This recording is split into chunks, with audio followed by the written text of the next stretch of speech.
Nowadays, everybody can use makeup. Thankfully, we know what we are putting on our faces and what could possibly happen if your skin reacts to the products and how to treat it. Well, at least it won't burn, poison or kill us. People back in the old days didn't have the same fortune as we do. They used really dangerous and poisonous substances like lead, red phosphorus, mercury and antimony. When we hear about the ancient Egypt, we imagine in your heads beautiful Cleopatra with her black hair, eyeliner and green and blue eyeshadow. But what were those products made of and how? First of all, we have to know their culture. Egyptians were one of the first societies to use makeup on any gender, also one of the most experimental with it. Everybody could wear it, from the pharaoh to a slave. They represent their gods and goddesses through makeup. The Egyptians used to wear massive gemstones like malachite on the lid and bottom lash line as a shadow. Copper carbonate, malachite, devoid of an alkaline component, has a mint green color. The presence of the alkaline component adds a dye of blue. Alone or in combination, they are used as pigments, dyes, paints and varnishes. The kohl is a black paste that they use to wear as eyeliner. It is composed of antimony sulfide. Antimony sulfide is a toxic substance which can be absorbed with inhalation, food, water or skin exposure. Its prolonged exposure can cause lung disease, heart disease, diarrhea, severe vomiting and stomach ulcers. It is unknown if the antimony sulfide can cause cancer or reproductive failure. They also darken their brows and eyelashes with lead sulfide, which is highly toxic and can cause lead contamination, which I will explain later on.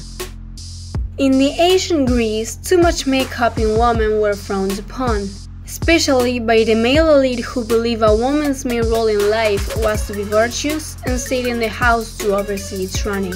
When it comes to their makeup, less is more. They used to wear cerusa, a white lead powder mixed with wax, oil, fat or egg, because a pale skin was more attractive than a pinky one. But a little amount of that in daily use can cause several damage, which I will also explain later on. For brows, they use burnt cork and soot, and if they made in the middle, all the better.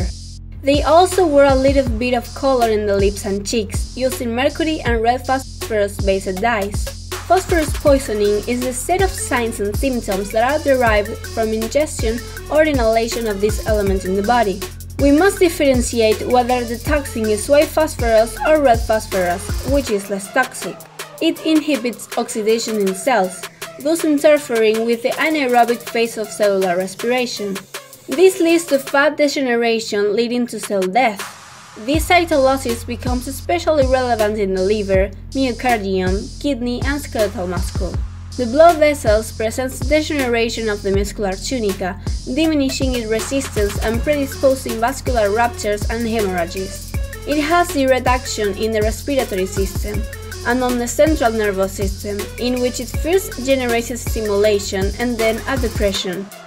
The 16th century was known by the Venetian era, when aristocrat women and men wore big grey wigs, big fancy bashy dresses, and tons of makeup. Venice was the fashion capital of the world and playground for the rich. Heavy dramatic makeup was de rigueur, and probably quite necessary to hide the ill effects of it, like damage on the skin and hair and teeth loss.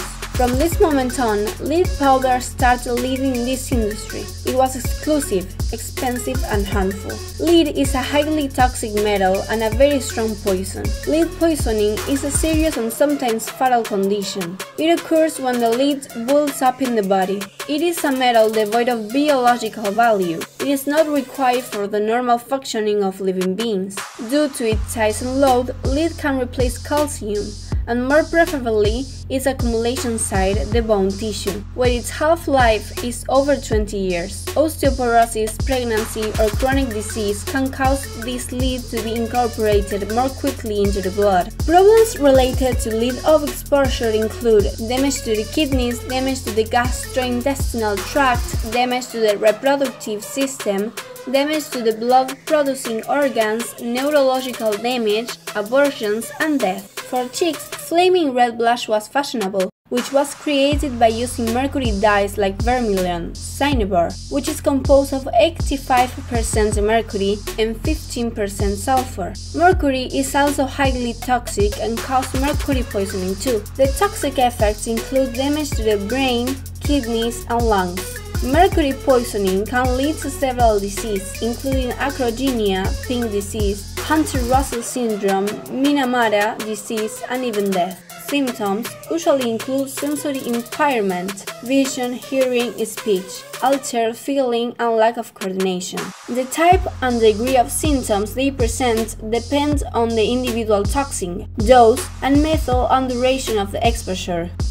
In 1910, Marie Curie was able to isolate radium as a pure metal. This discovery caused a wave of science-based consumer goods to sweep the world. In 1930, radium makeup was invented. In Paris, there was a brand of cosmetics, Thoredia, made from both thorium chloride and radium bromide. The more radioactive the product, the better. They used to make face creams, soaps, powder, and blush. But most of these products contain such low amounts of radium that they were pretty much harmless, although it's possible that customers suffer health effects later in life. Instead, the most serious poisoning cases were in the factories where radium products were made, especially with the radium girls, a group of about 4,000 factories workers in the USA who painted watch faces with glowing paint and were pretty much bathed in radioactive dust every day. 10 years after, they began to suffer from anemia, radium jaw, and bone cancers.